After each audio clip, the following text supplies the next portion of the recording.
Autant vous prévenir tout de suite, il n'est ici question de rien. Juste d'une contradiction géométrique. Les rencontres de l'ITS, un podcast dédié aux questions sociales, aux actualités de la formation, aux pratiques en travail social et à l'innovation. Il est question du quotidien des personnes accompagnées comme celui des professionnels. L'objectif est de mettre en commun ce qui, au départ, peut sembler étrange, étranger, éloigné, voire incompatible, et pourtant, ça marche! D'où l'idée d'une table ronde, histoire de faire le tour d'une question, d'un thème, d'un sujet qui vous intéresse, qui nous intéresse et nous rassemble. On a tout mis au carré pour ces tables rondes, tendez bien l'oreille. Ce deuxième épisode s'inscrit dans le cadre du mois de la lutte contre les discriminations porté par la ville de Pau. Il s'agit d'une tentative de réponse collective à la question « Comment rencontrer l'autre dans sa différence ?» Vous allez entendre d'abord Marie-Laure Mestelan, adjointe au maire de Pau, puis le retour d'expérience de professionnels, formatrices et étudiantes de l'ITS. L'animation de la table ronde est assurée par Sidonie Gourc, étudiante éducatrice spécialisée, 3e année. Car dans le peu de certitudes sur lesquelles nous puissions compter, il en est une que même les pires sceptiques auront toujours du mal à remettre en question. Un carré ne rentrera jamais dans un rond. Alors, il y a déjà 9 ans, j'ai eu la charge de créer Mars Attack, puisque depuis une dizaine d'années, je suis adjointe au maire de Pau en charge de la lutte contre les discriminations. Et c'est vrai qu'il nous fallait, nous, les élus, on était quelques élus à être intéressés par les discriminations, parce qu'elles sont très vastes. Il y en a 25 qui sont cadrées par la loi. Mais aussi avec les partenaires, on se demandait comment on pouvait aborder cette question pour ne pas paraître ni moralisateur, ni avec un ton trop universitaire, et pouvoir attirer des personnes qui n'auraient jamais été sensibilisées à ces questions-là, ou du moins pas communément comme des gens, des chercheurs ou des étudiants peuvent le bosser au quotidien. Donc c'est vrai qu'en se réunissant, on s'est dit, tiens, si on faisait un événement mensuel qui s'appelle Mars Attack, mois de la lutte contre les discriminations. Alors moi j'étais un peu la tête de pont, mais on était à plusieurs. Il y avait ma collègue aux solidarités, ma collègue à l'accessibilité, mon collègue à la jeunesse, mon collègue à l'emploi. Et on s'est dit, on va essayer de faire un mois dédié à cette question-là. Donc on était un petit peu ambitieux, on s'est trouvé très ambitieux au départ. Donc on était parti sur une 20aine de partenaires qui nous ont suivis dès le départ. Bon, c'était très modeste au départ. Et au fur et à mesure, finalement, on a réussi à trouver un rythme de croisière, mais aussi, alors ça c'est ma déformation professionnelle puisque je suis dans la communication. Je me suis dit, il faut qu'on axe beaucoup sur la communication pour pouvoir essayer d'attirer les personnes qui, c'est vrai que c'est des sujets très pesants, qui peuvent paraître très négatifs, donc ça attire pas comme du tourisme ou du sport, et ça on le sait très bien. Donc il est vrai qu'on a mis pas mal de budget sur la communication depuis à peu près 5 années, pour pas dire quasi tout notre budget, parce que finalement avec tous les partenaires, on tourne avec quelques petites aides pour pouvoir les aider à monter le projet. Et aujourd'hui, on est fort de 120 partenaires pour Mars Attack. Et on est assez fiers parce qu'on doit refuser du monde pour pas que ça ressemble non plus à quelque chose d'indigeste. On a autant de partenaires publics que privés. Alors Mars Attack, c'est vrai que c'est le mois de la lutte contre les discriminations, mais on essaie aussi d'avoir un fil rouge chaque année. L'an dernier, c'était l'emploi. Cette année, c'était le racisme, l'antisémitisme. Ça, c'est des thèmes qui me tenaient à cœur parce qu'on n'en parlait pas nécessairement sur notre territoire. C'était plus des territoires comme Strasbourg, où il y avait une autre problématique depuis des années. Mais en fait, on s'est rendu compte avec les événements internationaux qu'on était également confrontés à cela ici. Et on avait également les 20 ans de la loi handicap. Donc, il y avait toute une thématique handicap qui a été très renforcée cette année. Et ce qu'on a réussi, quand même, la fierté qu'on a réussi à porter, c'est que depuis quelques années, on a réussi à aller dans ce qu'on appelle les territoires de reconquête républicaine. Alors, c'est un gros mot pour dire les territoires populaires. J'aime pas forcément ce terme parce que ça peut être stigmatisant, mais toujours est-il, il y a des territoires où il est difficile de parler de discrimination, de violences faites aux femmes, de violences faites aux enfants. Et vous n'allez pas l'aborder de la même manière que quand vous êtes place Clémenceau, que quand vous êtes à l'ITS, où nous nous trouvons. Vous allez adapter votre discours et votre manière d'approche. Donc c'est toujours cette volonté d'aller vers l'autre, mais quand vous êtes dans une démarche d'aller vers l'autre, ça suppose que c'est à vous de vous adapter et pas à la personne que vous voulez sensibiliser. Donc nous, c'est vrai que depuis quelques années, on a renforcé le aller vers l'autre en nous adaptant en adaptant nos thématiques sur les discriminations. Et aujourd'hui, la force qu'on a, et c'est des personnes, par exemple, du centre social du hameau ou autre, qui nous disent, tu vois, cette exposition, moi j'ai une gamine qui est venue me voir et me dire, je subis ça à la maison. Ça nous était jamais arrivé. Elle n'aurait jamais parlé. Donc moi, c'est une victoire. Ça, c'est une victoire. Je pense aussi, je siège au parcours de sortie de la prostitution aux côtés de l'État. On a eu une action l'an dernier avec le plan local d'insertion pour l'emploi, le PLI. Et cette personne, au-delà d'avoir appris le français, d'avoir mis son enfant à la crèche, d'avoir trouvé une formation, cette formation l'a menée à rencontrer un employeur via Mars Attack. Aujourd'hui, elle travaille. Donc ça, c'est une réussite. Voilà. Mars Attack, ça permet ça. Quand on va vers l'autre, qu'on prend le temps aussi d'accepter sa différence parce qu'on est tous différents. Aujourd'hui, c'est une question primordiale parce que justement, pas mal de choses dans le monde entier amènent à rejeter l'autre parce qu'il y aurait une classe dominante, une race dominante, pour certains qui parlent encore de race. Nous, on se dit, on fait notre pas de côté pendant un mois. Alors, c'est vrai qu'on ne va pas sauver le monde, mais si on peut essayer d'en sauver un ou deux, ça sera déjà pas mal. Et ça permet d'acculturer aussi, de toucher des personnes qu'on n'aurait jamais touchées, justement en parlant des discriminations et de ce qui peut arriver sur l'espace public ou dans l'espace privé. Donc bonjour, tout d'abord moi je vais me présenter. Je m'appelle Sidonie Gourc et je suis étudiante ici en 3e année d'éducatrice spécialisée. Et je suis ici pour animer ce 2e épisode des podcasts qui sont nommés les rencontres de l'ITS. Donc par rencontre, on entend, d'après les différentes définitions, entrer en contact avec autrui, en l'ayant cherché ou non. Certains peuvent se rencontrer en l'ayant prévu, mais les rencontres arrivent souvent de manière inattendue, notamment dans nos métiers où nous sommes sans arrêt en contact avec d'autres personnes. Je crois que ce thème de rencontre est central dans nos métiers. Étant en 3e année d'éducatrice spécialisée, je suis actuellement en train de faire mon mémoire et j'ai interviewé différents professionnels qui m'ont souvent dit cette phrase « Tout est histoire de rencontre ». Se rencontrer, entrer en contact avec autrui, cela demande de faire un pas de côté pour rencontrer l'autre dans toute sa différence. Et c'est justement le sujet du podcast aujourd'hui, qui est le suivant, comment rencontrer l'autre dans sa différence. Le podcast d'aujourd'hui s'inscrit dans le cadre de l'événement Mars Attack, qui vise à lutter contre les différentes discriminations. Celui-ci est porté par la ville de Pau et ses partenaires dont l'ITS Pierre Bourdieu fait partie. Les discriminations désignent tous les traitements défavorables subis en raison des critères retenus par la loi. Cela peut être l'origine, le sexe, le handicap, la religion, le physique.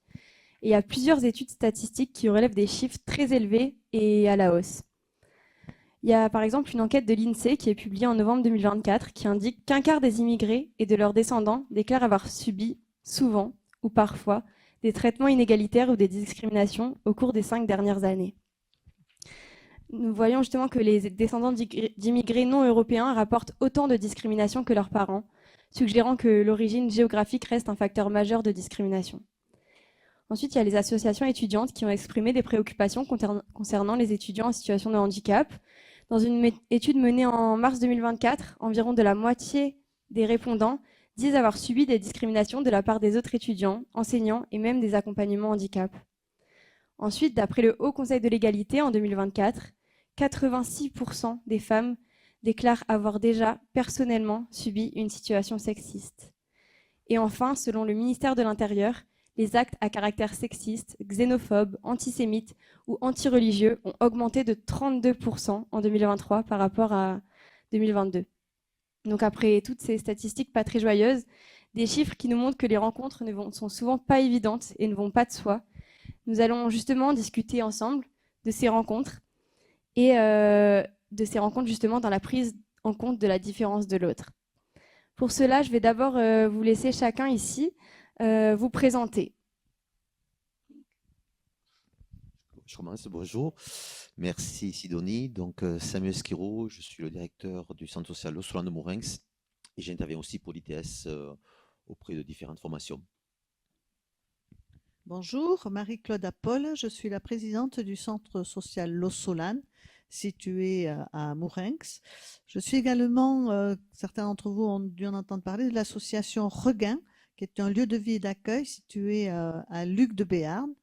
Et je suis également coprésidente de l'association Olympe, qui est implantée sur Mourenx, Agir et réagir pour les droits des filles et des femmes.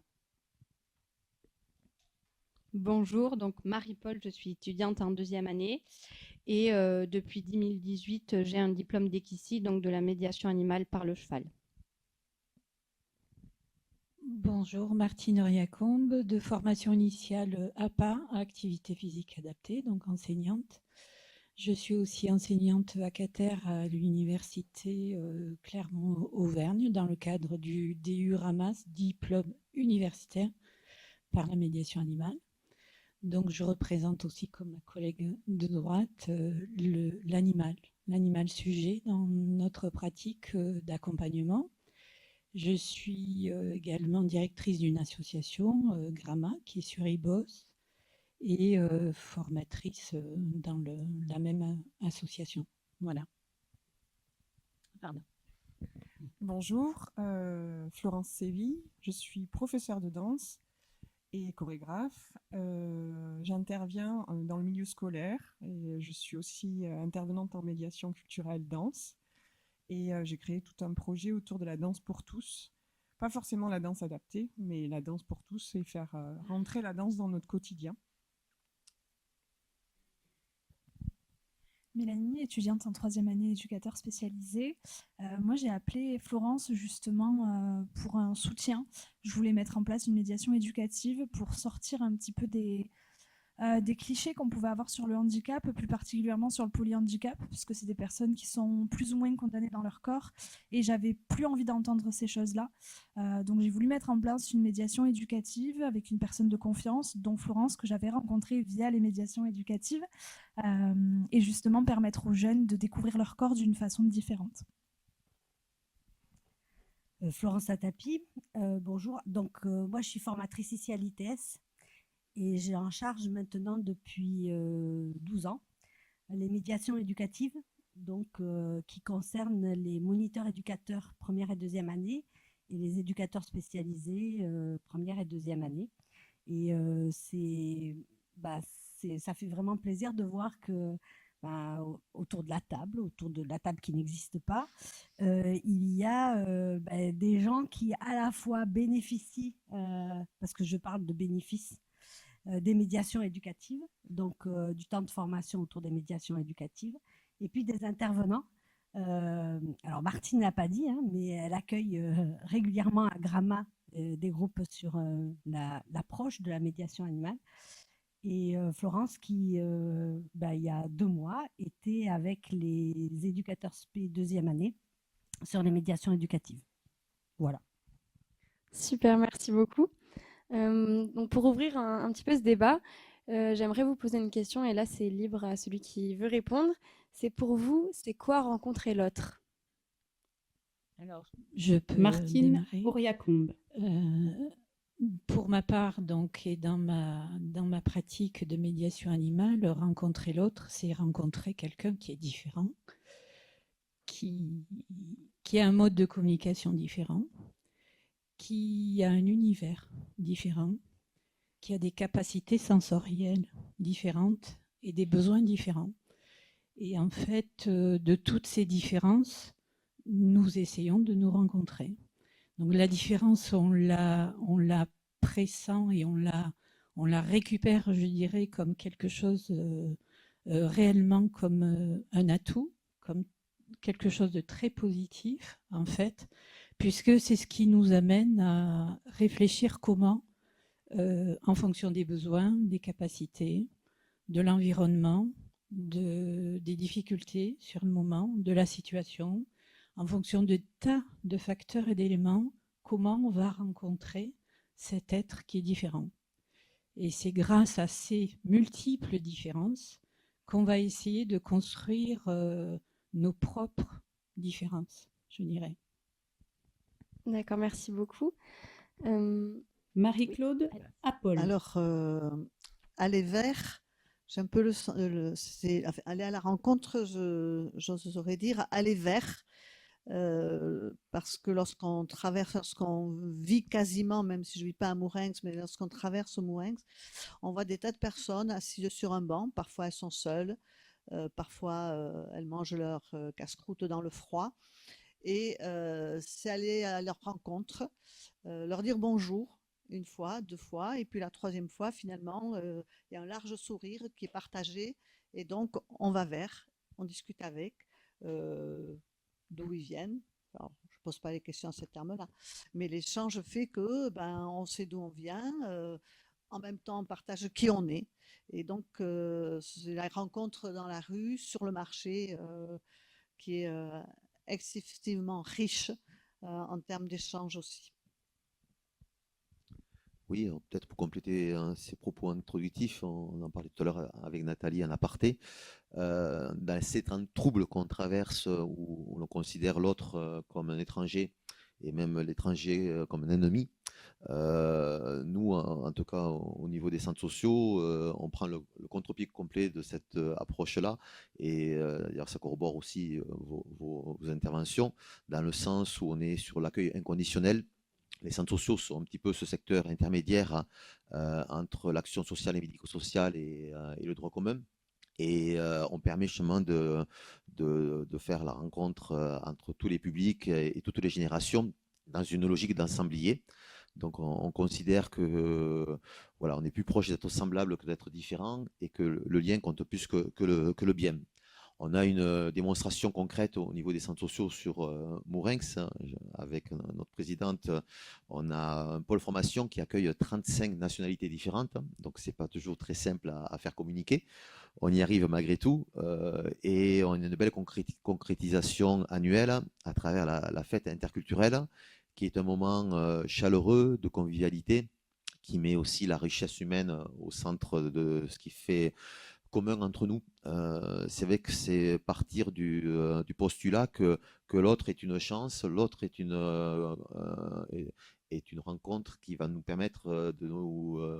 ce que disait d'ailleurs Romain Gary, je ne sais pas si vous connaissez ce romancier qui a quand même le mérite d'avoir 2 fois le prix Goncourt, qui a dit que j'ai tout fait pour me soustraire, je n'y suis jamais arrivé, nous sommes tous des additionnés. Et je pense que c'est ça qu'il faut tenir compte comme enseignement à travers la rencontre de l'autre. Florence Séville. Moi, je voulais intervenir sur la rencontre parce que moi, je suis danseuse, donc il n'y a pas de parole.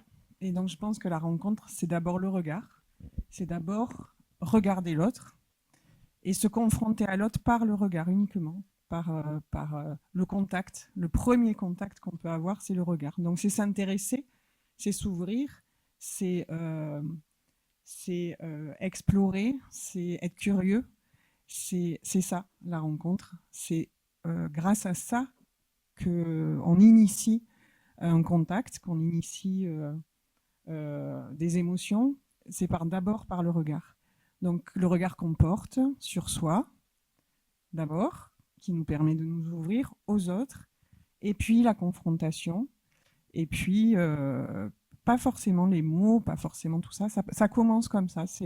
Pour moi, la rencontre, elle commence là. Et ensuite, il y a plein d'autres façons de la faire perdurer, de la faire évoluer. Mais c'est déjà, je trouve, primordial le regard que l'on porte à l'autre. Voilà. Super, merci beaucoup pour toutes vos interventions. Martine, justement, vous avez parlé de médiation et notamment de médiation animale. Est-ce que vous pourriez nous définir ce que c'est une médiation ? Une médiation, pas la médiation animale alors. Oui, une médiation en général, et si vous voulez après donner un exemple sur la médiation animale. Parce que je suis quand même plus experte en médiation animale qu'en médiation, mais forcément, avant tout, il est important de comprendre ce qu'est une médiation, évidemment, et tout type de médiation. Mais je suis très façonnée par la présence de l'animal. Donc, en fait, je ne vais pas pouvoir mettre de côté l'animal qui, lui, dans la médiation, est réellement le tiers. Le tiers qui va avoir plusieurs missions selon ce qu'on va lui octroyer en termes de place, en termes de rôle, en termes de charge, je dirais. Et en tout cas, en médiation animale, l'animal est un véritable tiers sujet et qui a le droit d'être différent et qui existe, évidemment, Et la médiation, en médiation animale, je dirais que l'animal peut être tiers, mais dans des situations, le tiers peut être la personne qui guide l'animal, comme le tiers peut être la personne qui est accompagnée, comme le tiers peut être aussi une personne qui accompagne la personne accompagnée. Donc on parle beaucoup de triangulation, mais on vise en médiation animale à ouvrir ces trois angles. Et il y a vraiment au-delà des trois angles la considération de tout le système de l'accompagnement quand on est en médiation animale. Eh bien en fait, tout le monde est tiers. Et c'est ça qui était intéressant. Et on parle beaucoup plus de dynamique relationnelle que d'une triangulation assez fermée, parce qu'on se rend compte que tout fait médiation. Et on va chercher évidemment la relation. Voilà, je ne suis pas plus m'étaler, mais effectivement, l'animal est là, il a une place, sauf que dans la dynamique relationnelle, il ne doit pas avoir toute la place. Parce qu'effectivement, il faut laisser cette place à chacun pour enrichir cette dynamique relationnelle et faire que on provoque, on suscite, on stimule des interactions diverses, tant qu'à faire positives, évidemment. Voilà, j'ai répondu à la question. Oui, super, merci beaucoup. Ma prochaine question, c'est pour vous, Madame Florence Latapy. En quoi, d'après vous, justement, cette médiation en général, peut-elle favoriser la rencontre avec l'autre dans toute sa différence? Je vais reprendre un peu ce qu'a dit Martine. C'est rigolo, hein, Madame Latapy, non, Florence, là, puisque voilà. Mais peut-être en revenant sur se rencontrer, cœur de métier du travail social, hein, d'abord. Et du coup, la médiation, Martine l'a dit, elle a parlé d'un tiers. Donc, dans le cadre de la formation, hein, parce que moi, je ne peux parler que de ça, la médiation, c'est par le tiers ce qui permet la rencontre. Vous avez parlé d'aller vers. L'idée de la médiation, c'est faire interface, c'est faire entre. Et du coup, on se forme à ça en tant que futur travailleur social avec des médias différents, des médias différents les uns les autres. Donc, avec l'animal, mais c'est vrai que c'est particulier parce que l'animal, il n'est pas forcément que le tiers. Il y a plein d'autres choses qui peuvent arriver avec lui, avec le corps en mouvement qui devient une forme de médiation. Mais on ne sait pas qui fait tiers là-dedans. Est-ce que c'est la danse? Est-ce que c'est celui qui se met en mouvement, celui qui vit le mouvement ou celui qui va faire vivre le mouvement? C'est tout ça la médiation.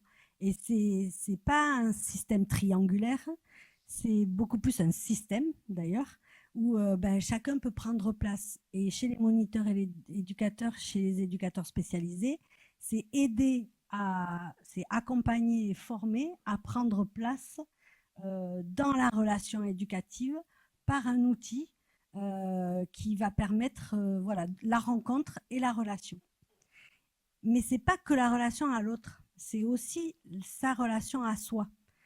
Comment on se découvre face à l'animal, comment on se découvre en mouvement, comment on peut se découvrir aussi en tant que conteur, raconteur d'histoire. Comment on fait un chemin vers soi et vers les autres. Et c'est une des multiples définitions de la médiation. Il y a un groupe cette année qui a travaillé sur l'étymologie et qui a fait le lien avec la mer Méditerranée. Méditerranée, milieu entre terres. Et qui a travaillé cette définition-là en faisant le lien avec l'éducation spécialisée et l'accueil de personnes venant d'ailleurs. Et comme quoi cette Méditerranée faisait non pas obstacle, mais lien. J'ai trouvé super intéressant ce travail. Ça faisait plusieurs années que je proposais ce travail avec les premières années et c'est la première fois qu'il y a eu cette analogie qui a été proposée et qui était en plus assez poétique, même si elle est dure pour certains, elle était aussi très poétique. Merci beaucoup. Justement, vous parlez du lien aussi avec la relation éducative. Et Mélanie, donc vous intervenez avec Florence dans une médiation avec le corps. Et la question que j'aurais à vous poser, c'est comment on peut utiliser justement cet outil de médiation-là pour favoriser le lien avec la personne accompagnée en tant que travailleur social dans la relation éducative, justement. Alors moi au début c'est très succinct parce que comme faut savoir que le polyhandicap c'est très minime, donc tu as des résultats mais c'est des résultats qui arrivent progressivement. Pour autant, je vais parler plus particulièrement d'une jeune fille avec qui ça a très bien marché sur les temps quotidiens. Les autres, ça fonctionne beaucoup plus sur tout ce qui est l'aspect rééducation. Donc là, c'est mes collègues, tous les kinés, les psychomotes qui l'observent beaucoup au quotidien. Nous, on a une jeune qui a des troubles du comportement vraiment très développés, où le quotidien est extrêmement compliqué pour elle, qui devient du coup compliqué pour nous aussi. Et pour autant, c'est une jeune fille qui adore la musique, qui adore danser, qui est parasitée par tout ce qui l'entoure autour d'elle et donc qui n'arrive pas à exploiter son corps comme elle pourrait l'exploiter. Et en fait, moi, je me suis servie de ces médiations-là pour un temps très simple, c'est un change. Durant ces changes, déjà, elle ne supportait pas le contact de la table de change contre son corps. Donc déjà, ça, c'était extrêmement sportif pour nous, les accompagnants. Et pour elle, c'était limite maltraitant. Moi, je ne supportais pas du tout faire l'échange avec elle, donc je faisais tout pour ne pas y aller. Et puis, puis progressivement, donc en travaillant le travail au sol avec Florence, je prenais des petites graines que je faisais éclore progressivement.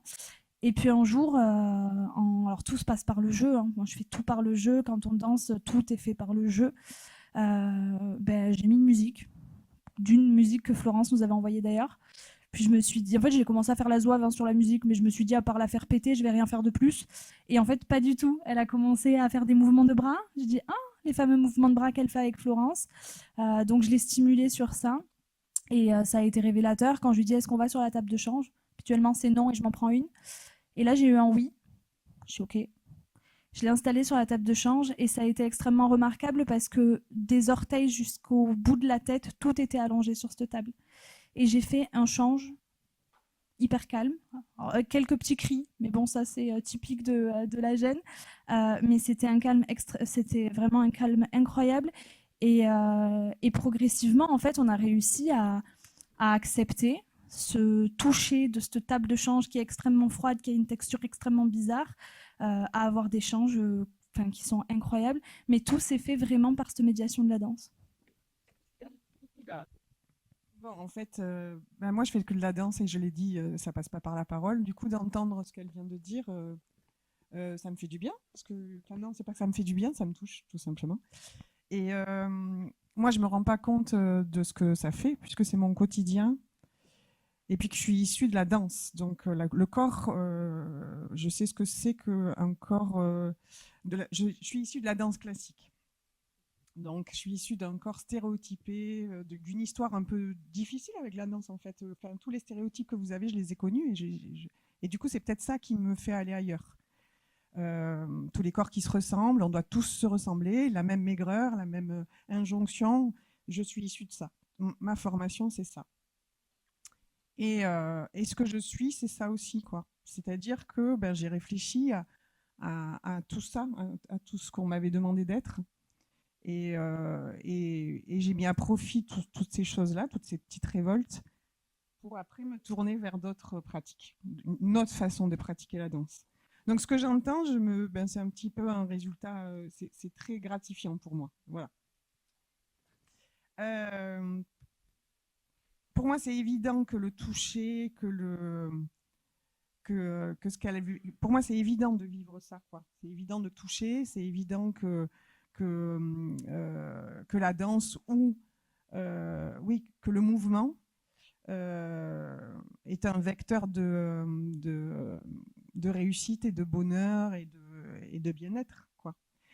Ce qui me touche aussi, c'est que j'ai fait rentrer la danse dans cet univers-là et que et que cet univers m'apporte à moi aussi beaucoup. C'est ça aussi qu'il faut entendre, ce que tu disais tout à l'heure, Flo, c'est que on n'est pas là, nous, pour juste amener un savoir, c'est réellement un partage. Et donc, c'est une rencontre.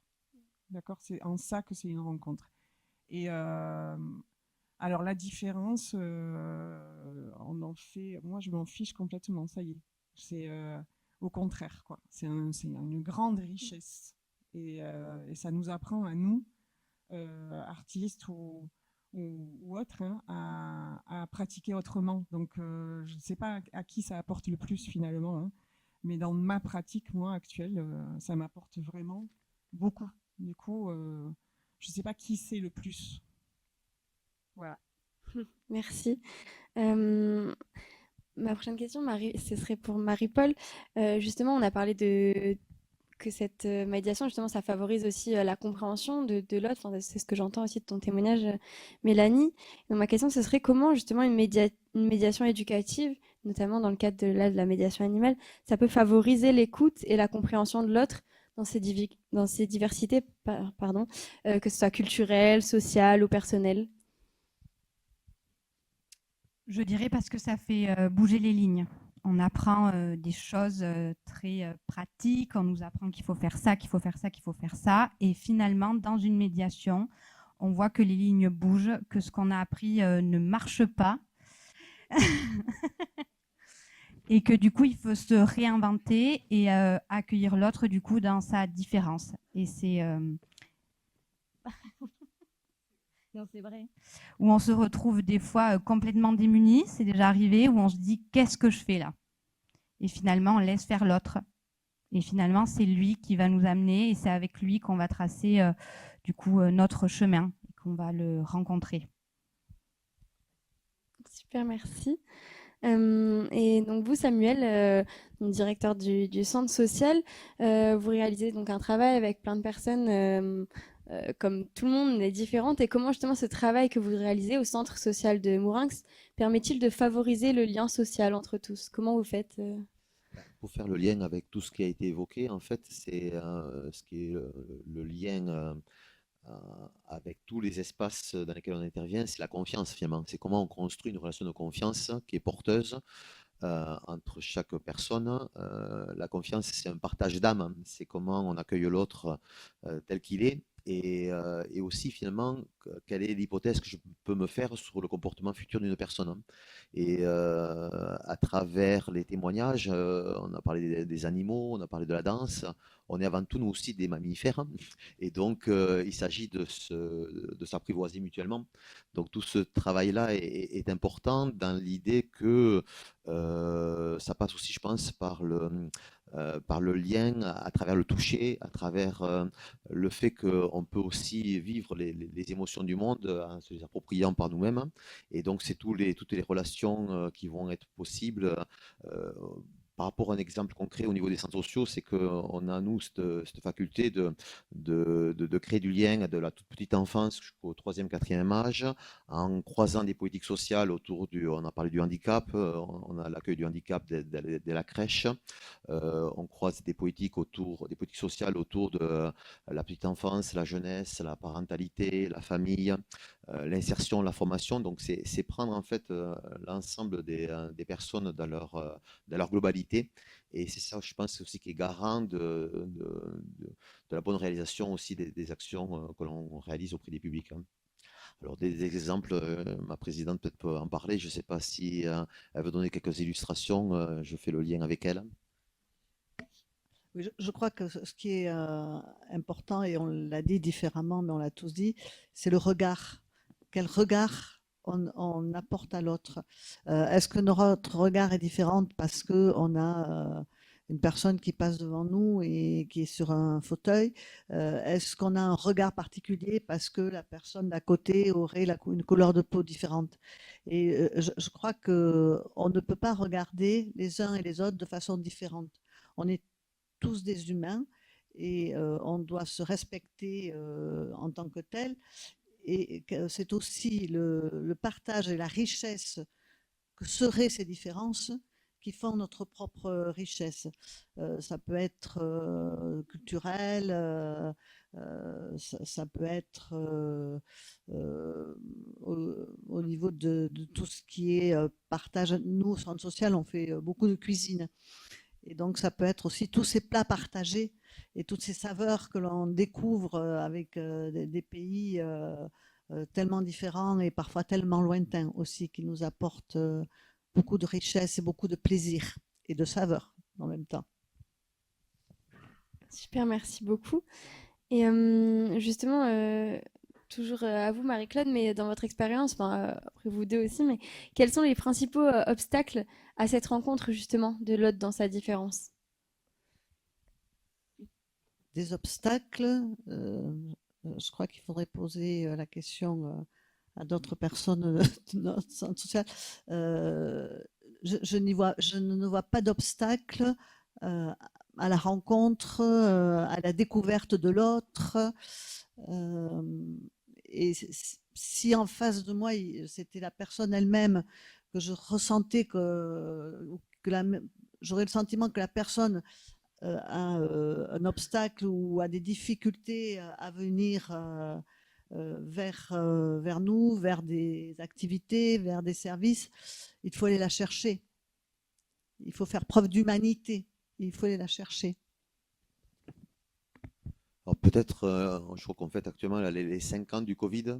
Il y avait l'anthropologue Fabienne Martin-Juchat qui disait que ce qu'avait provoqué aussi la pandémie et aujourd'hui ce qui restait, c'était une forme de distance sociale, une triste distance qui s'instaurait dans les relations humaines, notamment par rapport au fait que certains boycottent la bise, le fait qu'on mette aussi à distance l'autre. Le fait de se dire bonjour différemment, je pense que il y a peut-être un défi aujourd'hui à réinventer la relation dans le fait comment on rentre en lien avec l'autre. Elle disait que le fait de se dire bonjour, de se faire la bise, c'est je te vois, tu me vois, nous sommes en relation, nous ne sommes pas ennemis, on ne va pas s'agresser. Et donc c'est aujourd'hui à travers les relations virtuelles, à travers les visioconférences, le télétravail, il y a une autre forme en tout cas de mode relationnel qui peut être peut-être un frein, en tout cas qui interroge nos modes relationnels et notre rapport à l'autre. Donc je pense que pour les travailleurs sociaux, pour les éducateurs spécialisés, à travers l'explosion aussi des symptômes dans tous les publics qu'on accompagne et qu'on accueille, cette nouvelle façon d'entrer en lien et en relation avec les autres est à questionner peut-être. Super, oui. Peut-être que l'obstacle, il vient de nous-mêmes finalement. C'est comment on accueille l'autre. Et c'est vrai qu'en séance, souvent, c'est le regard de la personne qui accompagne. Du coup, c'est punaise, mais il fait ça. Waouh, j'avais pas remarqué, mais qu'est-ce qu'il sourit. Et finalement, ça amène un autre regard et ça enlève du coup l'obstacle qui s'était créé du coup dans la relation. Le principal obstacle pour moi, ce sont les préjugés, des idées préconçues, des stéréotypes et les codes. Des codes qui changent, comme disait Samuel, mais des codes que nous-mêmes on accepte et qu'on peut laisser tomber aussi. Enfin, c'est des codes sociaux. J'appelle ça la bulle. Et cette bulle, il ne tient qu'à nous d'accepter, de faire rentrer ou de faire sortir des gens. Et je trouve que c'est bien que cette bulle, moi, finalement, contrairement à ce que tu dis, moi, je la trouve très, très, très intéressante, cette bulle. Et elle est à cultiver tant qu'on en est maître, tant qu'on décide de ce qu'on en fait de cette bulle. Donc, en danse, on appelle ça la kinésphère. C'est peut-être plus simple à comprendre quand on dit bulle. Mais c'est ça en fait. Qu'est-ce qu'on fait de cette bulle et quel code on met en place, voilà. Et puis les principaux obstacles, pour en revenir à la question, vraiment, ce sont les préjugés. Vraiment pour moi, c'est ce que l'on pense de la différence, c'est ce que l'on pense de ce que on est de nous-mêmes, de ce qu'on est capable d'accepter ou pas. C'est des petites barrières qu'on se met. C'est des choses comme ça, les obstacles. Et c'est nous-mêmes qui les mettons, ces obstacles. Oui, allez-y. Juste, excusez-moi, je rebondis sur Florence et de suite je donne la parole. Moi je rejoins aussi ce que tu dis dans l'idée de cultiver ces bulles, c'est extrêmement important, mais aussi de faire rencontrer les bulles entre elles pour les faire communiquer. Tout l'enjeu il est là quand même de la rencontre avec l'autre. Martine Auriacombe. Très, très bon lien. Effectivement, j'avais rebondir sur les bulles parce que en médiation animale et lorsqu'on s'intéresse à la communication avec l'animal et le comportement de l'animal, on va forcément s'intéresser, alors on peut parler de bulles, mais on peut parler d'espace personnel, on peut parler encore plus, nous, dans nos formations de proxémie, l'étude de la distance entre les êtres et la communication des animaux, en tout cas les espèces que nous utilisons les plus fréquemment, les chevaux, les chiens, ont une communication complètement posturale, donc où la distance est essentielle pour comprendre ce qu'ils nous disent et pour lire les signaux. Donc, effectivement, la bise, je me suis un peu vue dans ce que tu disais parce que je ne fais plus la bise. Et je me dis, ben, tiens, je suis plus confort qu'avant, peut-être. Et ça permet de se réinventer, de choisir vraiment ce qu'on a besoin. On a besoin de quoi, au-delà de faire une bise sans plus penser qu'on fait la bise.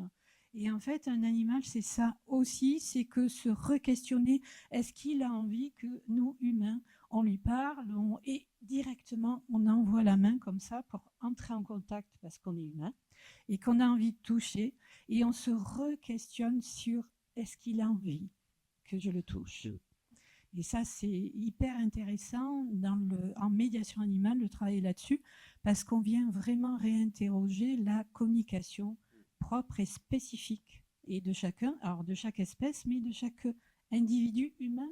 Entre nous, effectivement, moi je trouve que et c'est pas un obstacle, au contraire, c'est vraiment une richesse. Super, merci. Selon vous, justement, Florence Latapi, donc, oui, Florence a parlé de ses préjugés et comment la médiation elle permet justement de passer au-dessus de ces préjugés ou voilà comment les perceptions elles peuvent évoluer justement au cours des médiations. Alors, juste pour moi, ce que je travaille pas avec les publics. Oui.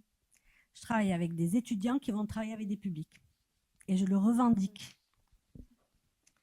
Je sais qu'on aimerait bien mettre des publics dans les médiations. Moi, je défends l'idée que dans ce que je propose aujourd'hui, je ne sais pas ce qui sera proposé demain, mais il n'y a pas de public.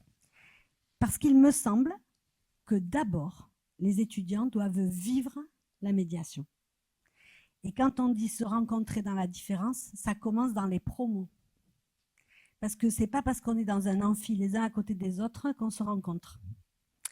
Être dans des petits groupes de 12 au maximum avec une médiation, ça permet des rencontres vraiment très très différentes. Ça permet que des gens qui se côtoient pendant 3 ans se rencontrent réellement. Je pense que c'est les étudiants qui en parleraient le mieux. C'est se rencontrer autour de quelque chose, d'un média qui peut mettre à mal soi. Ça commence comme ça. Quand Florence a commencé en janvier, j'étais là et il y en a un ou deux qui ont dit « moi je sais danser » et il y a les autres qui ont dit « moi je suis nulle, je ne sais vraiment pas danser, je crois que je l'ai dans le viseur » et on lui a répondu « il n'écoute pas ». Et Florence lui a répondu « je m'en fiche ici, je veux qu'on démarre à zéro ». Et c'est se rencontrer soi-même autour de ça, rencontrer le groupe, vivre des moments qui ne durent pas très longtemps, mais qui sont des formes de parenthèses. Bah, vous les avez vécues, donc voilà, vous aussi, qui sont des formes de parenthèses et qui permettent d'aller à cette rencontre. Et déjà, dans une promo, il y a déjà des tas de gens très différents. Et c'est après comment on se rencontre, soit comment on rencontre la promo, qui va permettre d'aller rencontrer d'autres dans ces différences. Mais voilà, et c'est pas d'entrer des publics à besoins particuliers, parce que finalement, on est tous des publics à besoins particuliers. Et voilà, et c'est ce qui me semble important dans ce qui est vécu dans les promos, dans le cadre des médiations. Je ne sais pas si j'ai répondu à la question, mais enfin, voilà, je réponds rarement aux questions. D'ailleurs, c'est Mélanie qui va vachement mieux répondre que moi. Marie-Claude Apol. Vous parliez tout à l'heure de réticence et d'appréhension. Je crois que si je disais que j'avais pas de réticence, ce que je pourrais dire au niveau d'un centre social, en tous les cas, mais ce n'est pas propre aux centres sociaux, c'est d'entendre ce qui se dit à côté de soi et qui nous heurte, qui peut nous heurter. Il y a de très belles choses qui se disent, mais il y a aussi des choses qui nous heurtent parce qu'on n'est pas du tout dans cette réflexion, dans cette dynamique. Et je crois que c'est à ce moment-là où on a un énorme travail à faire. Ces personnes qui, on entend bien qu'elles n'acceptent pas la différence. Et donc je crois que c'est là presque plus compliqué que d'aller vers la personne qui est différente. Aller vers la personne qui est différente, si elle est prête à nous accueillir, pas de problème. C'est persuader les autres qu'on n'est pas différent. Mélanie Leclerc. Moi, je vais juste compléter ce que Florence a dit. Je me souviens c'est vrai que tout a commencé par moi avant d'en arriver à mettre la médiation par la danse auprès des enfants. Quand on est arrivé, alors moi c'est pareil, je ne sais pas aligner 2 jambes, je ne suis absolument pas coordonnée, c'est une catastrophe. Et pour autant, quand elle nous a demandé de nous mettre au sol, c'est vraiment quelque chose qui m'a marqué. J'étais super bien au sol. Et pour autant, j'ai 24 ans, le sol et moi, je crois qu'on ne se connaît pas plus que ça. J'y vais rarement. Et quand on était par terre et qu'on devait se rouler par terre, alors c'est bête, hein, mais le bienfait que ça m'a procuré, je me suis dit waouh, mais d'ailleurs maintenant très souvent je m'assois par terre pour me rappeler que le sol et moi on est connectés. et quand j'ai vécu ces choses-là, je me suis dit mais si moi je vis ces bienfaits alors que finalement le sol je peux y aller quand j'ai envie, une personne qui finalement n'a peut-être jamais été au sol en fonction de sa capacité physique, ou une personne qu'on n'a jamais osé mettre au sol pour son ergonomie à soi, qu'est-ce que ça peut lui procurer d'être au sol? Et c'est ce qui m'a amené après à appeler Florence et à lui demander de partir dans ce challenge avec moi, dans cette aventure. Une aventure d'ailleurs que je referai 50 fois. Pour parler du sol et de la rencontre, douloureuse, hein, souvent, la rencontre avec le sol, en fonction de l'âge. Je fais justement le lien du sol et de la rencontre avec des projets intergénérationnels sur la chute. Et donc j'en viens aux personnes âgées qui chutent et je les mets en contact avec des CP qui, eux, quand ils chutent, sont trop heureux de chuter et qui adorent chuter. Donc en fait, oui, c'est se faire confronter cette différence, qui est une différence d'âge, hein, ou de capacité corporelle, mais qui en devient une différence poétique et humaine extraordinaire. Donc, bon, voilà, toutes les rencontres sont bonnes, celles avec le sol, hein, plus ou moins, par le sol, on va résumer comme ça, non mais trêve de plaisanterie, la rencontre, elle est... c'était la chute, la rencontre, et en fait, ça en est devenu quelque chose de bien plus grand, et des rencontres qui ont duré pendant des années entre des CP et un atelier prévention chute, avec parfois des choses douloureuses, comme le décès d'un participant et des enfants de CP qui nous demandent où est Marcel, Kevin qui demande où est Marcel, et ça, c'est pas caricatural, c'est la vérité. Et donc ça, c'est ça aussi la médiation. C'est rencontrer l'autre dans la différence, mais dans toutes les différences, vraiment, et dans l'émotion. Oui. Martine Auriacombe. Parce que le sol m'inspire beaucoup, mais et en tant qu'APA, effectivement, pour moi, le sol est contenant notre schéma corporel quand même. Et on oublie aussi qu'on part du sol hein, quand on marche à 4 pattes. Et ça, effectivement, je rejoins, chez Mélanie. Quand on avait 4 ans, on a oublié qu'on a démarré au sol et qu'après, petit à petit, on s'est levé. Mais l'idée, c'était que ce que j'avais envie de vous faire partager, c'est que très souvent, les enfants que nous recevons et que nous mettons en contact avec des animaux vont au sol. Il y a quelque chose de très archaïque qui est réactivé dans ce comportement parce que notre motricité, notre schéma corporel et conscience corporelle vient véritablement se construire par rapport à ce sol. Et l'animal, là, devient contenant et ces enfants qui peuvent se mettre debout grâce à un étayage, enfin à la présence physique de l'animal. Mais le sol, c'est la limite, je dirais, quelque chose de... Pour moi, c'est très... Alors évidemment, quand on chute pas, évidemment, mais quand on retrouve le sol, c'est très, comment dire, ben, je trouve pas le mot, mais c'est quelque chose qui vient nous ramener, un peu comme l'animal, à quelque chose de très profond. Oui, voilà. J'avais oublié le mot. Mais effectivement, quelque chose de l'ordre de l'ancrage qui est très, très important et profond. Super, merci. Marie-Paul, j'avais une question. Comment justement ça revient avec un peu ce que vous disiez, mais comment justement cette médiation éducative, en plus de créer des relations et de prendre en compte les différences, comment ça peut contribuer à créer des espaces où les individus se sentent non seulement acceptés, mais même valorisés dans leurs différences? Je dirais qu'il n'y a pas de limite finalement. La limite, elle vient d'eux et la limite, elle ne vient pas de nous.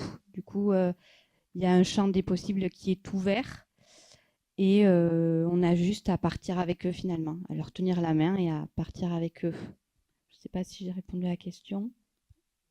Martine, vous voulez rajouter quelque chose peut-être? Je peux étayer, oui.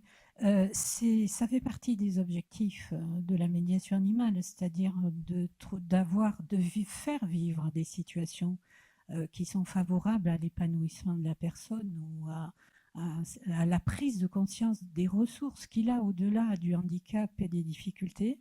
Eh bien, ça peut passer par une relation qui se tisse avec un animal, alors que voilà, il y a véritablement. Alors, je suis en train de penser à un petit garçon notamment qui est atteint d'un autisme léger. Il est inclus à l'école, il est socialement, je dirais, intégré, sauf qu'évidemment, il y a des difficultés dans son parcours. Et en fait, cet enfant a tellement une communication basique, je dirais, qui pour nous semble pas du tout élaborée. Eh bien, en fait, il communique encore mieux que nous avec l'animal. Et c'est à nous, là, de pointer ça et de valoriser cet enfant, lui disant, non, mais t'as vu, enfin, t'as plus qu'à faire ça, t'as vu, tu viens de faire ça, l'animal a fait ça, et puis toi, tu as répondu comme ça. Enfin, après, c'est notre boulot. C'est notre boulot qu'il faut faire pour vraiment faire focaliser cet enfant sur des situations très positives et qui viennent le valoriser et du coup reconstruire un peu cette image qu'il a de lui détériorée parce que dans son quotidien, on lui dit ben, ne t'adresse pas comme ça à ton petit copain. Ben non, quand tu veux jouer au foot, ben, s'il n'a pas envie, ben, il faut pas jouer au foot. En fait, et on ne parle dans le quotidien, on parle beaucoup des différences et des difficultés, alors qu'avec un animal, il a des facilités voilà, qui sont... voilà. Super, merci. Samuel, justement, comment cette rencontre, comment ces rencontres qui se passent dans les différences peuvent-elles influencer la cohésion sociale à long terme? Peut-être que vous pouvez l'observer là où vous exercez à Mourinx, notamment au sein des communautés éducatives, scolaires ou professionnelles.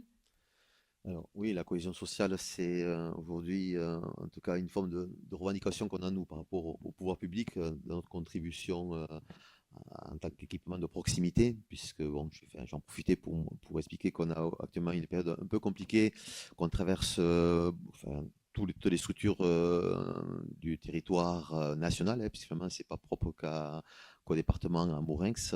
Les structures aujourd'hui sont en grande difficulté pour pouvoir mener à bien leur mission première, qui sont avant tout le lien social, avant même la cohésion sociale. La cohésion, ça va être plutôt la résultante du vivre ensemble. Mais nous sommes avant tout, je redonne la définition d'un centre social, c'est un équipement de proximité, un espace de projet qui est porté par des habitants, soutenu par des professionnels, mais avant tout, ce sont des bénévoles qui sont aussi investis et qui réalisent ensemble un projet de développement social local. Et donc, à partir de là, tout projet qui répond à des besoins sociaux qui sont peu ou mal satisfaits participe au développement des territoires et in fine, du coup, à la cohésion sociale.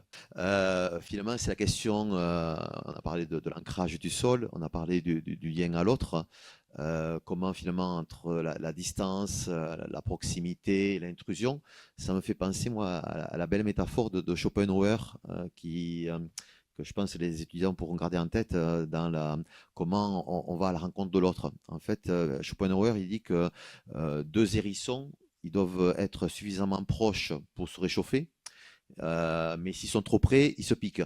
Et donc finalement, c'est cette géométrie variable qu'il faut que chacune, et d'ailleurs à travers tous les exemples que vous avez donnés, permettent de savoir comment je m'adapte, comment je m'ajuste à l'autre. Est-ce que je suis trop proche ou pas assez?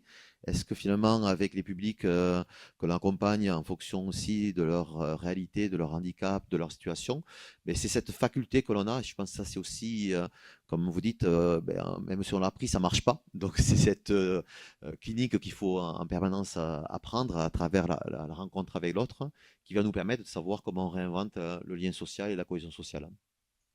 Peut-être Marie-Claude, je ne sais pas si tu veux compléter. Oui, je pense, on a beaucoup parlé de rencontres, mais la cohésion sociale, elle est très liée à la rencontre. Donc, on ne peut pas différencier, je pense qu'on ne peut pas les différencier, en tous les cas. La cohésion sociale, elle vient aussi de tout ce que l'on peut créer, beaucoup de créativité, avec toutes les différences qui sont autour de nous.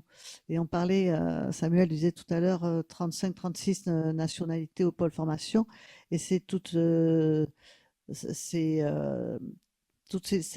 différences, toutes ces personnes qui en même temps peuvent créer la cohésion sociale avec nous toutes et tous, qu'on soit bénévole ou professionnel, c'est être créatif et actif.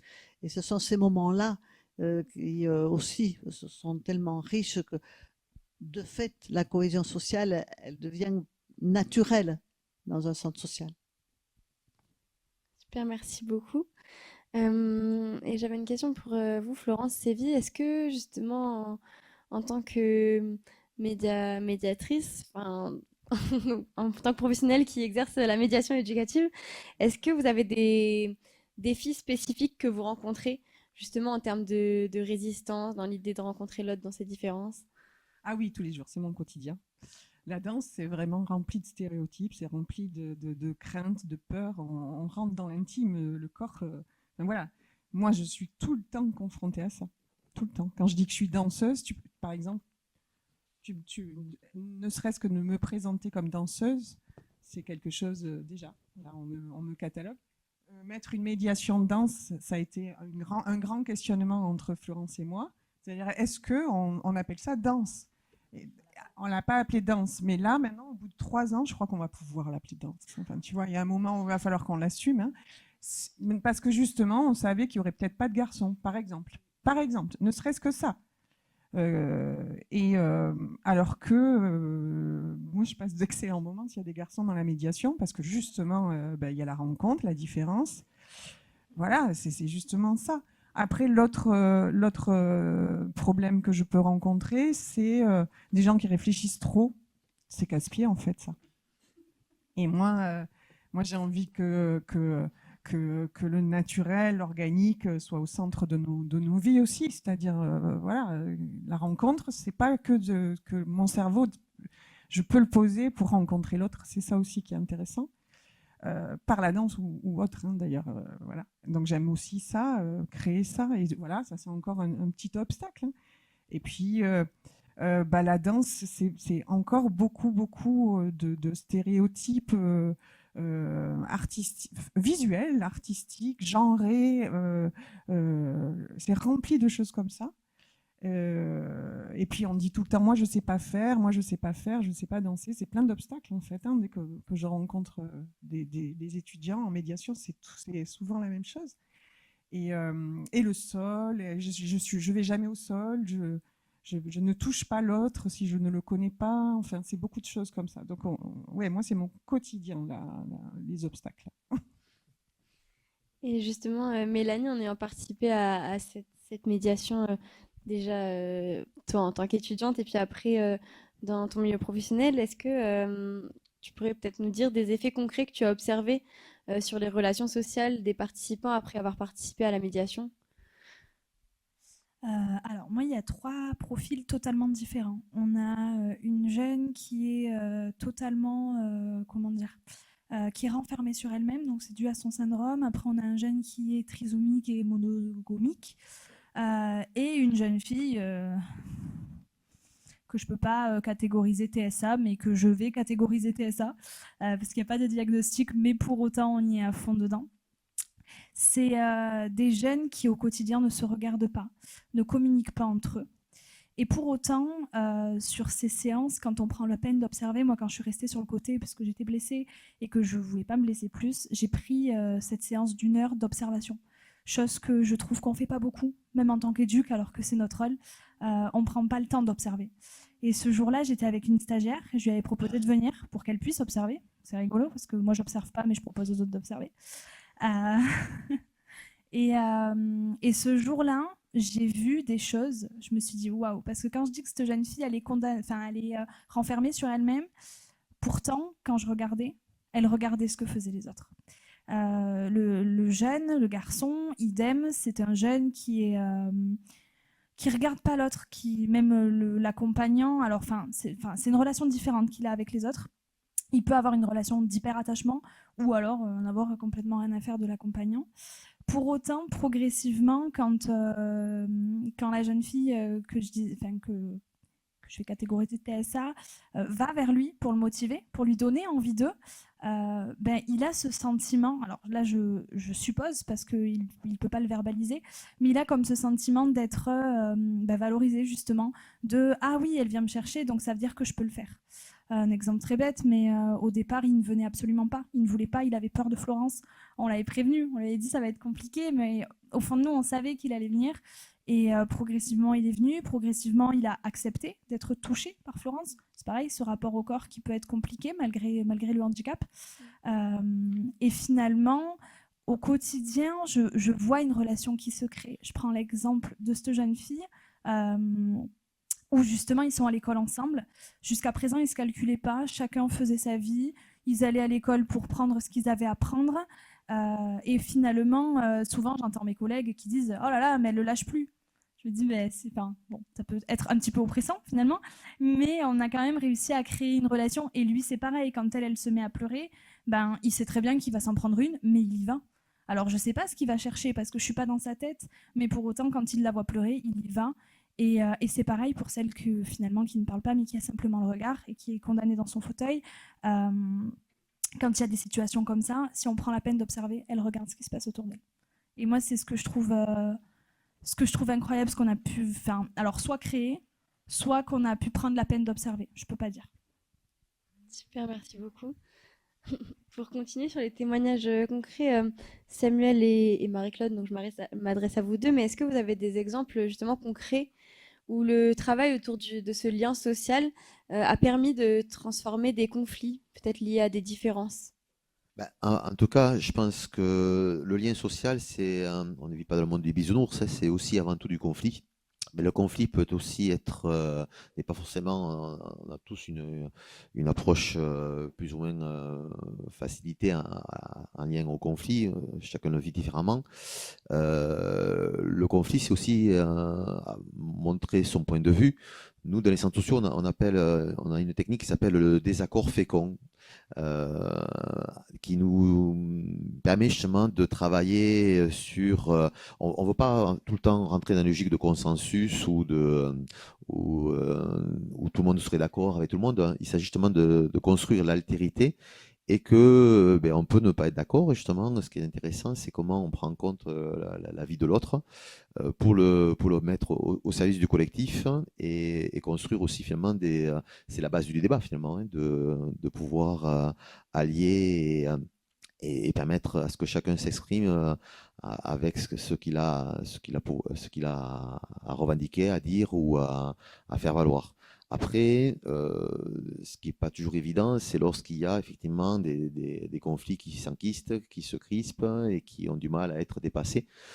Tout l'enjeu, justement, c'est d'arriver peut-être à trouver des stratégies de contournement et de retrouver des facultés, de reconstruire des conditions du dialogue On est toujours sur la posture de la stratégie d'alliance, hein. C'est-à-dire qu'il y a aussi parfois l'espace-temps qui est aussi nécessaire pour que les conflits se passent, se comprennent, qu'on puisse intégrer que l'autre n'a pas forcément le souhait, la volonté ou l'intérêt de travailler ou d'être avec nous. Et puis après, ça repart parce que on vit tous ensemble sur le même territoire et on est amenés à composer ensemble. Merci.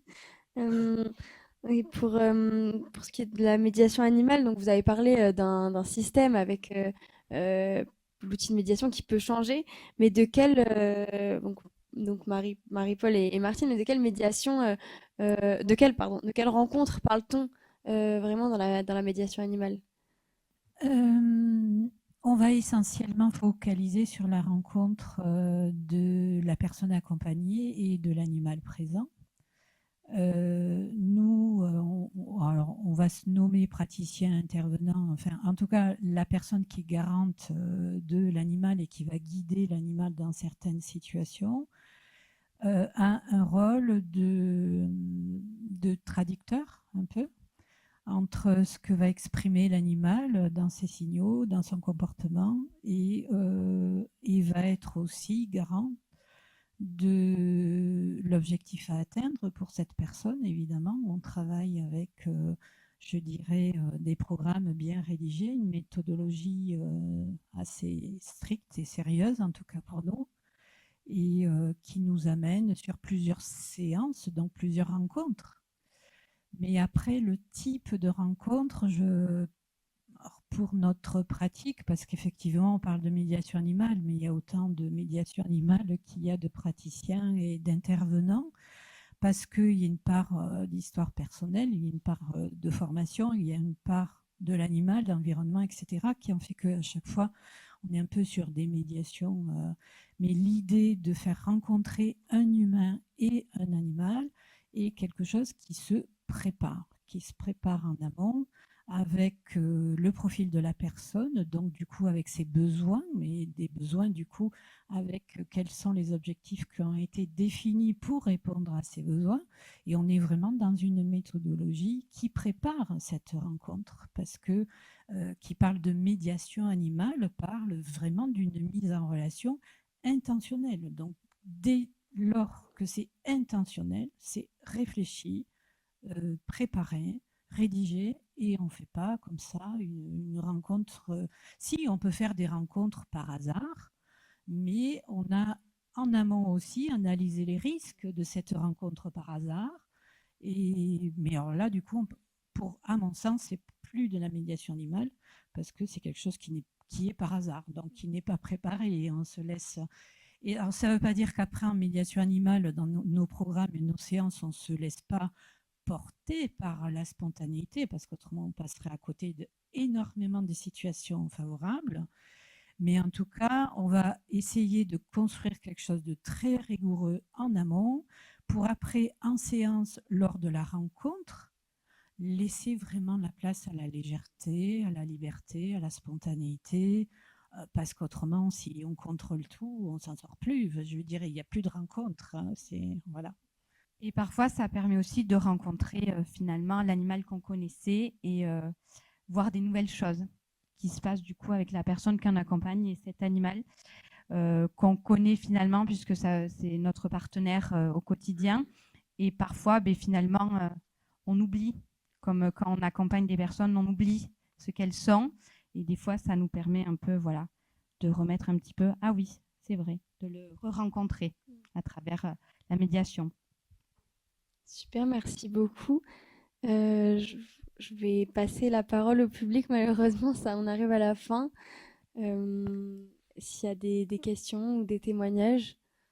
Bonjour, je m'appelle Romane Amadio, je suis étudiante éducatrice spécialisée de 2e année. J'ai pu faire notamment la médiation corps en mouvement avec Florence Séville, pardon. Et suite à cette médiation, j'avais déjà un projet d'initiation médiation danse en DITEP que j'ai présenté seule, accompagnée d'une éducatrice en observation. Et vous avez parlé de la relation et de l'évolution qu'on pouvait observer. Alors, j'ai pu faire cette médiation que sur 1 heure et demie. Mais déjà, en 1 heure et demie, on observe énormément d'évolution. J'avais 3 jeunes filles donc, avec des troubles du comportement, de gros problèmes de confiance en soi, dont une qui était tout le temps rattachée aux autres, ne faisait rien d'elle-même. Elle vivait à travers l'autre. Pendant ces 1 heure et demie, elle a pu se décrocher et vivre le mouvement par elle-même et se redécouvrir. Voilà un petit témoignage. Merci beaucoup.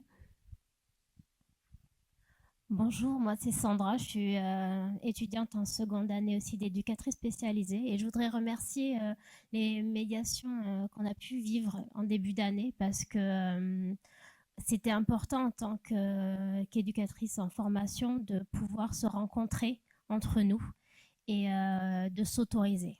Parce que ça a été exactement ça, en fait, de se lâcher. On s'est autorisé à se voir différemment, à se parler différemment. Et ça sera un des moments que je me rappellerai de cette formation. Voilà. Merci. Moi, j'ai une petite question. Alors, surprise, puisque c'est plutôt à l'animatrice que je vais la poser. Ah. Parce qu'il me semble, Sidonie, que vous avez travaillé vous-même aussi sur un projet dans un autre espace, un espace professionnel. Est-ce que vous pouvez nous en dire un petit peu? C'est le moment où vous allez révéler qu'en fait, vous aussi, vous aimez ça. Oui, merci. Donc oui, moi, lors de mon stage de 3e année, j'étais dans un service d'accueil familial. Donc on accompagnait des enfants qui étaient placés en famille d'accueil. Et j'ai remarqué que c'était des enfants qui avaient beaucoup de mal justement à avoir confiance en eux. Ça rejoint ce que vous disiez. Et voilà, qui vivaient beaucoup de choses difficiles. Et je trouvais qu'il y avait peu de moments où ils étaient valorisés. Et aussi des difficultés dans leur gestion des émotions. Et donc, j'ai pensé à contacter une amie à moi qui aurait pu être là, mais qui n'a pas pu être là, qui est étudiante en art. Et ensemble, on a créé un projet de création de films d'animation. Donc, on a avec 4 enfants, on a créé un film sur les émotions, justement. Donc, c'est 4 enfants qui ont des histoires de vie avec des choses qui se ressemblent, mais aussi des différences. 4 enfants qui vivent en famille d'accueil, qui ne se connaissaient pas et qui se sont rencontrés. Les premières questions, c'était « Ah, mais toi aussi, tu vis en famille d'accueil ?» Et donc, plein de questions sur comment ils vivaient aussi le lien avec leurs parents. Et donc, des discussions. Cette rencontre a ouvert aussi plein de discussions hyper intéressantes sur le conflit de loyauté qu'ils pouvaient vivre, sur les liens avec leurs parents.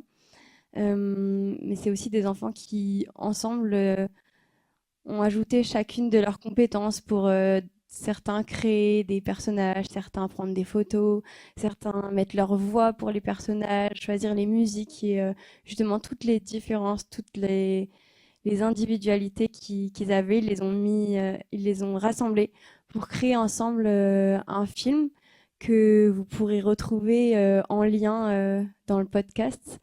Et ensemble, voilà, ce film a été projeté devant les éducateurs, les chefs de service, la directrice.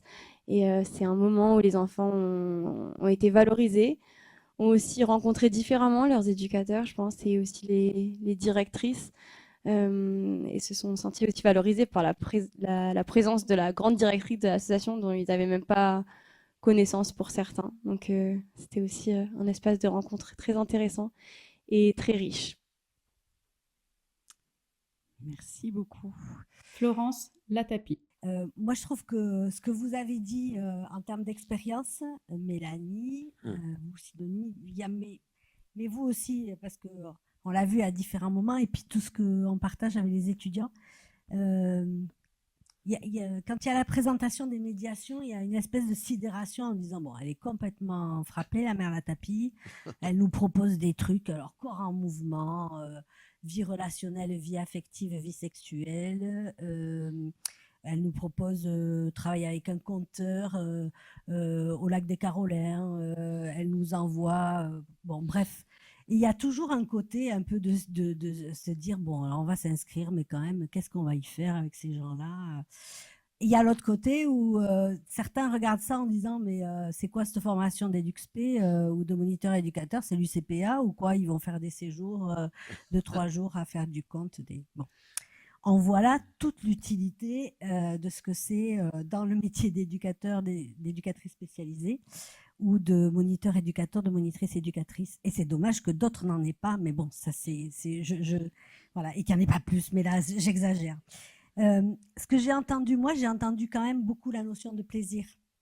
La notion de plaisir et de créativité. Celle que vous prenez vous quand vous faites ces médiations, même si vous en avez un peu peur, et celle qui vous amène après sur le terrain à remettre des choses autour de ce que vous avez appris, à contacter les partenaires. Vraiment, l'expérience de Florence et Mélanie, moi, je l'ai trouvé géniale parce que ça m'arrive très souvent d'être contactée par des anciens étudiants qui me disent est-ce que vous vous rappelez avec qui on a fait compte ou où est-ce qu'on est allé faire la médiation animale ou avec qui on a fait, et c'est de la construction de réseau. Et rencontrer l'autre, c'est ça aussi. C'est tout ce plaisir pris, mais c'est aussi se construire un réseau et se dire que ben voilà, dans la vie d'un EduxP, d'une EduxP, d'un moniteur éducateur, d'un travailleur social en général, il y a plein de choses qui ne sont pas hyper rigolotes. Mais il y a aussi des petites fenêtres. Vous avez parlé du possible, des ouvertures. Voilà. Et je trouve que les médiations, c'est ça aussi ce que ça permet. Donc, moi, j'ai beaucoup aimé vos témoignages. Je crois que je m'en servirai en première année pour parler des médiations. Parce que ça enregistre. Oui, Samuel, je crois que vous avez une dernière anecdote. Alors, c'est vrai que la médiation est finalement le lien à travers la rencontre de l'autre, finalement. C'est comment on arrive à se l'approprier soi-même. Peut-être une anecdote, nous, par rapport aux centres sociaux, dans une logique, ce qui est intéressant aussi, c'est les logiques de parcours. Dans le lien à l'autre, c'est toujours évolutif. Et nous, on appelle, vous appelez les usagers, je crois, les publics cibles, les bénéficiaires. Enfin, je ne sais pas comment, Florence, comment vous les appelez? Plein de façons, mais justement, on n'a pas vraiment une détermination, en tout cas, sur laquelle on peut tous s'accorder. Nous, ce qui est intéressant, c'est que les personnes que l'on accompagne au niveau du pôle insertion, qui sont aussi peut-être des bénéficiaires sur l'auto-école sociale, l'épicerie, sont parfois, en tout cas, des personnes qui utilisent le service, qui en bénéficient, et après qui peuvent devenir des bénévoles. Et on a plusieurs parcours, nous en tout cas, Marie-Claude a en tête comme moi et pourra aussi apporter d'autres éléments, des personnes qui ont été des administrateurs, qui sont devenus des salariés, puis après qui redeviennent des bénévoles. Et donc c'est toute cette facilité dans les usages, dans les parcours, dans les trajectoires individuelles qui montre justement, vous parlez du champ des possibles, c'est tout ce que l'on permet à travers l'accompagnement et la relation avec l'autre et la rencontre aussi avec l'autre, qu'il n'y a pas de place assignée. Je crois que Florence parlait beaucoup des préjugés. C'est aussi, je pense, ta capacité justement à sortir du stigmate, de l'étiquetage, et que finalement on peut tout s'autoriser dans la rencontre et dans la relation à l'autre. Donc voilà, on a des personnes qui ont pu bénéficier des services, qui deviennent maintenant bénévoles parce qu'il y a cette logique. Nous, on est animés par la théorie du don. Donner, recevoir, rendre, pas forcément à travers la personne que j'accompagne, mais c'est de façon plus ouverte dans l'altérité. Et je pense qu'il faut avoir aussi des fondamentaux et du militantisme aussi quand on fait ce métier-là, c'est qu'on est porté par quelque chose qui nous dépasse. Merci beaucoup. Merci à vous tous pour votre engagement durant ce podcast et pour tous ces partages d'expériences. Et on souhaite je vous souhaite à vous tous une belle journée et à bientôt pour un prochain podcast. Voilà. Merci. Au revoir.